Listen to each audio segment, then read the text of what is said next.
दुश्मनी वक्त पर परखी जाती है और लगता है कि 2025 में भारत और अमेरिका की दोस्ती को नए आयाम मिलने वाले हैं।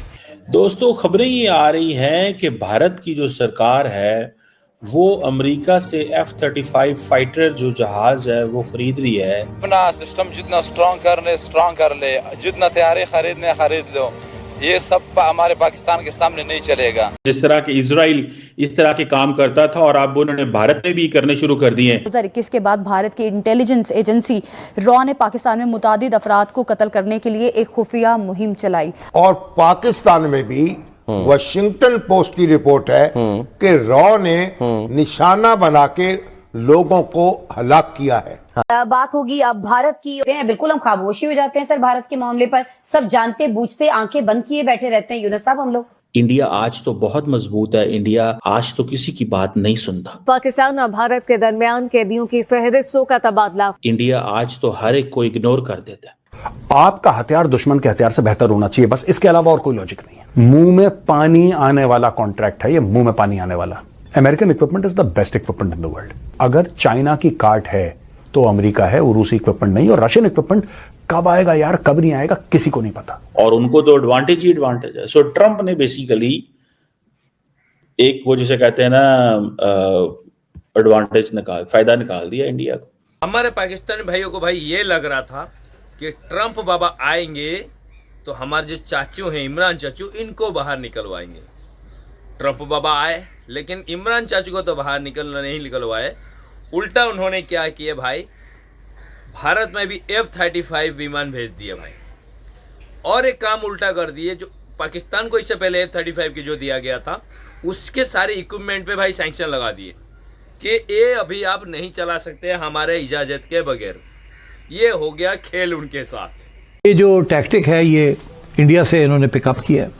इंडिया ने आपके कश्मीरी लीडर्स को और जिहाद के लीडर्स को जो पाकिस्तान और कश्मीर में बेस्ड हैं उनको चुन चुन के असैसिनेट किया है। तो इंडिया के जो टैक्टिक्स थे कि पिक एंड किल लीडर्स, वो अब हमने कहा अच्छा फिर यह गल है असि फिर तालिबान के भी लीडर्स चुन चुन के ठोकने ऐसी कि जो आपने वॉर हेड्स बनाए हैं उनके ऊपर कैप लगा दी जाएगी, मीनिंग कि वो इस्तेमाल नहीं कर पाएंगे, आपके पास रहेंगे मगर उनको डिसआर्म कर दिया जाएगा। और तीसरी स्टेज होगी कि वो जो रहेंगे भी डिसआर्म भी होंगे, उनको ख़त्म करना पड़ेगा। तो चाइना तो आपके तो सिर्फ कर्जे लेते हैं और आपका कोई ख़ास लेना देना नहीं। आप इंपोर्ट करते हैं, एक्सपोर्ट बहुत कुछ भी नहीं करते चाइना को आप। और रशिया के साथ तो तजारत है ही नहीं। So they won't be able to do much. हकीकत तो ये है, why are you not fighting Taliban? क्योंकि तुम्हारे पास असला नहीं है। हाँ जी। और जिनको उसने समझा कि जनाब सो कॉल्ड ये दहशत गर्दी की कार्रवाइयों में मुलव्वस हैं। जी, इसमें अगर देखा जाए तो जब वैसे एजेंसियां तो करती रहती हैं, लाइक वसाहत करती रही है। भारत जो है वो भी उसके नक्शे कदम पे चल रहा है। सही। इसका मुकाबला सर कैसे किया जाए फिर? वो अब ये है एक हाहाकार मची हुई है। और एक बड़ी खबर है, वांटेड लश्कर आतंकी मक्की की मौत हो गई है। हाफिज अब्दुल रहमान मक्की की मौत हो गई है। लश्कर तैयबा का डेप्यूटी चीफ था मक्की। पिछले बरस की बात है कि उन्होंने 2 बंदों की टारगेट किलिंग कराई। एक मोहम्मद रियाज साहब थे और दूसरे मौलाना शाहिद लतीफ साहब थे। वो निशाना ना बनते।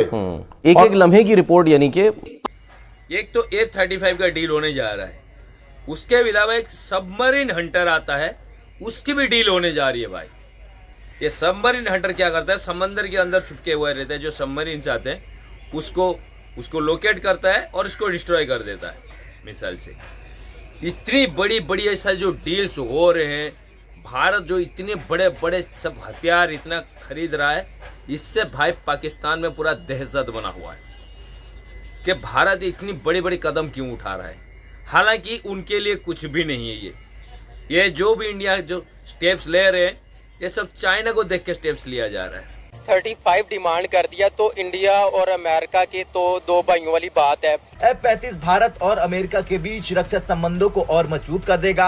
अमेरिका का F-35 भारत में लाना केवल एक डेमोन्स्ट्रेशन नहीं बल्कि चीन को एक स्पष्ट संदेश होगा और ये दिखाने का प्रयास है कि भारत और अमेरिका का गठबंधन कितना मजबूत है। वो इस काबिल ही नहीं है कि हम उनको कुछ बात कर सकें। वो इंडिया है, हम पाकिस्तान कौम है, ठीक है। पाकिस्तान कौम का मुकाबला कोई पूरे पाकिस्तान में पूरी दुनिया में कोई नहीं कर सकता। अब क्या कहा जाए, भारत का डिफेंस बजट जिस तरह आपने बिल्कुल सही फरमाया तकरीबन $80 बिलियन के करीब है और ज़बरदस्त परचेजेस वो कर रहा है दुनिया भर से, क्या अमेरिका, क्या फ्रांस और क्या रूस। क्या नाम है इसका, F-35 जो है, ये देखें, this is one of the most advanced fighter jet in the world. India और हम लोग पाकिस्तान, हम लोग एक ही दिन हम लोगों ने आज़ादी की और हम लोग ये देखें कि आज वो लोग कहाँ हैं और हम लोग कहाँ हैं। पाकिस्तान एक खुददार कौम है, पाकिस्तान को कोई खरीद नहीं सकता, पाकिस्तान से कुछ नहीं खरीद सकता। पाकिस्तान के पास जो भी है वो पाकिस्तान का ही है। समंदर की गहराइयों में छिपे दुश्मनों को भेदने के लिए हिंदुस्तान पूरी तरह से तैयार है। भारत को अपनी समुद्री सीमा की रक्षा के लिए अब एक नया हथियार मिलने वाला है, जो आसमान से समंदर की गहराइयों में दुश्मन की हर साजिश को नाकाम कर सकता है।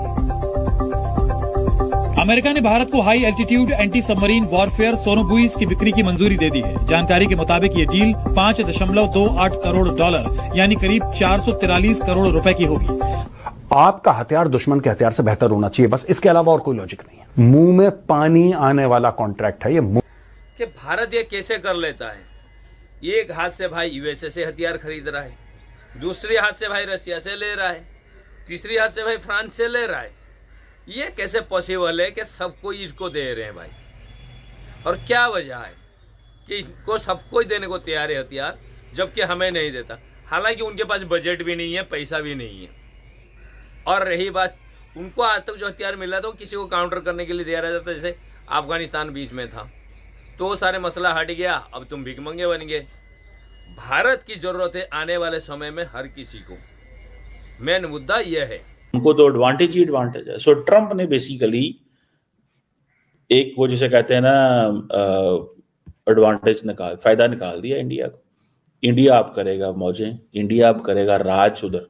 तो देखो स्ट्रेटेजिक डायरेक्शन क्लियर है, ये जो 100 साल की स्ट्रेटेजिक पार्टनरशिप है। यूएस और इंडिया में कॉमन ग्राउंड क्या है? Obviously economic ties, second China, ठीक है। तो इन लोगों ने तो साथ चलना ही चलना है। ऐसा प्रोग्राम है, एक ऐसी चीज है कि भारत बड़ा कंट्री है, हम उनके पास फौज ज्यादा है, वो मारेंगे, ये करेंगे, वो करेंगे, और उस पे हम गुर्बत से गरीब तरीन होते जा रहे हैं। मैं तो इससे समझ सकता हूं कि जो फ्यूचर है, फ्यूचर सीधा सीधा वही है कि उन्होंने इस चीज का फैसला कर लिया हुआ है कि दुनिया में इस वक्त चाइनीज को वो ले नहीं सकते, इंडियंस के साथ उनकी लाइन सेट है, बात खत्म, झगड़ा मुक्का। जो ग्राफ है पाकिस्तान और यूएस के रिलेशंस का, जब एक स्टॉक, उनको तो एडवांटेज ही एडवांटेज है। सो ट्रंप ने बेसिकली एक वो जिसे कहते हैं ना एडवांटेज फायदा निकाल दिया इंडिया को। इंडिया आप करेगा मौजें, इंडिया आप करेगा राज उधर। राज कैसे होगा भाई? जब सारी कंपनीज में बैठे हुए होंगे, डिसीजन मेकिंग वो करेंगे, ठीक है। अगर आर्टिफिशियल इंटेलिजेंस का हेड उनको कोई नहीं मिला और उनको इंडियन ओरिजिन का लड़का लेना पड़ गया, तो आप देख लें, आपको देख लें उसी से क्या होगा, आप उसी से देख लें क्या होगा भाई साहब।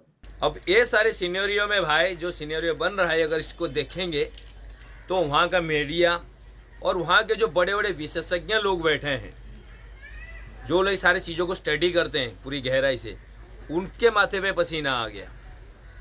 उनको ये समझ में नहीं आ रहा है कि भारत ये जो इतनी बड़ी गेम कर रहा है, ये आने वाले दिनों में कहीं कुछ बहुत बड़ी वार की तरफ तो नहीं ले जा रहा है।